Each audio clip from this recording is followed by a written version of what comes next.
आज मैं आपको बताने जा रहा हूँ कि आप अपने दांतों में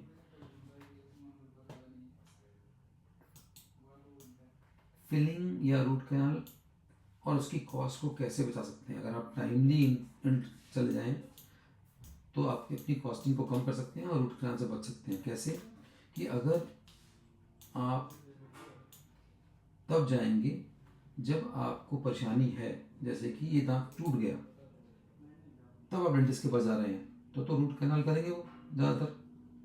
बाकी तो आपको तब जाना है जब आपको परेशानी नहीं है। साल में अगर आप 1-2 बार जाएंगे तो डेंटिस्ट आपकी कैविटीज़ जहाँ छोटी हो रही होगी वो वहीं देख के उसको क्लीन करके फिल कर देंगे, और जहाँ नहीं ज़रूरत है वहाँ खाली सील कर देंगे।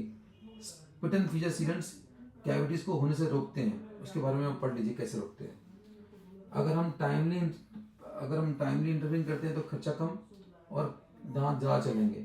अगर हमने उसको छोड़ दिया तो they spread like wild fire, एक से दूसरा, दूसरे से तीसरा पकड़ता जाएगा, स्प्रेड होता जाएगा टर्माइट जैसा। It will not going to spread to other teeth, other jobs, other person, but same in the mouth it will keep on spreading to multiple teeth. एक में लगा, दूसरे में, दूसरे लगा, तीसरे में। You go to dentist when you have pain in one tooth, you get a root canal done, and by the time you don't get a filling done in other teeth. तो एक तो रूट कैनाल करा लिया आपने, और बाकी दांतों में आप कुछ नहीं कराते। सो उसमें उसके बाद क्या होता है कि एक रूट कैनाल कराया, फिर by the time you realise कि दूसरे दांत में पेन लगा, आप उसका रूट कैनाल कराते हो और बाकी दांतों को छोड़ देते हो। फिर आप देखते हो कि इसमें कैविटी है, आपने इसको फिल करा लिया और बाकी को छोड़ दिया। तो ऐसे कैविटी स्प्रेड होती रहती है, एक से दूसरे से तीसरे में, और कॉस्ट बढ़ती जाती है। तो आपको करना क्या चाहिए कि जो अगर आपने देख लिया रूट कैनाल है तो उसको तो फटाफट रूट कैनाल कराओ, लेकिन जिनमें छोटी कैविटी है क्लीन करके फिल करा लो, और जहाँ कैविटी नहीं है उसको सील करा लो। तो ड्रिल नहीं करना पड़ेगा, और सील कर दोगे तो फिलिंग, वो जो सील किया हुआ है उसमें दांत को ड्रिल नहीं करना पड़ता। इसमें कम ड्रिल करना पड़ता है, इसमें ज़्यादा ड्रिल करना पड़ता है। तो जिसमें कम ड्रिल करेंगे वो सबसे ज़्यादा चलेगा, जिसमें कम ड्रिल करेंगे उसका खर्चा भी कम, सबसे ज़्यादा चलेगा। फर्स्ट लेयर पे सील कर दिया, यहाँ सेकंड लेयर पे सील किया, खर्चा थोड़ा ज़्यादा बढ़ा, फिलिंग थोड़ी कम चली। जब थर्ड लेयर पहुँच गया वहाँ रूट कैनाल, फिर वहाँ कैप लगाया या ऑन लगाया, वो और कम चलेगा। फिर निकाल पाके इम्प्लांट लगाओगे, तब द साइकिल कंटिन्यूस। सो इसलिए अगर आप चाहते हो कि खर्चा कम हो और टाइम और परेशानी भी कम हो, तो आपने क्या करना है, जैसे ही आपके दांत बाहर आते दिखते हैं, पीछे के दांत, उनमें कुछ लाइंस होती हैं, उन्हें बोलते हैं लाइन फिजर्स। ये जो फिजर्स हैं ये किसी में डीप होते हैं, किसी में शैलो होते हैं। इन फिजर्स को पहले ही ब्लॉक करा लो, इनको बोलते हैं पिट एंड फिजर सीलेंट्स। तो सीलेंट्स डलवा दोगे पहले ही तो आपके कैविटीज की होने की संभावना ऑलमोस्ट 90% खत्म हो जाएगी।